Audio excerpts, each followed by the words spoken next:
So hey everyone, in this video we will see how to fix Samsung dishwasher error code 5C, drain error, hose and pump checks.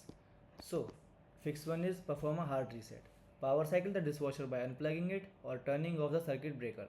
Keep it unplugged or off for 1 to 5 minutes. This process clear temporary electronic glitches. It may help reset the error code. Second fix is clean the filter and sump. Remove the bottom dish rack. Twist the filter assembly counterclockwise to unlock it. Clean the mesh and cylinder under warm running water. Clear out any food particle, debris or glass shred from the bottom of the tube. Third fix is check for drain pump. Remove the filter to access the drain pump. Inspect the pump impeller inside the housing. Ensure the impeller roasted freely. Check for any jam caused by broken plate, fragment or debris. Fourth step is inspect the drain hose. Pull the dishwasher forward to access the drain hose. Trace the ripped drain hose behind the machine. Check for kinks, crushes and fold it in the hose. Ensure the hose is not frozen, especially in cloud climate. Fifth fix is check the garbage disposal knockout plug. Check if the dishwasher is connected to the garbage disposal.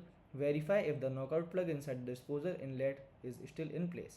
Ensure the knockout plug is fully punched out to allow proper flow. So thanks for watching.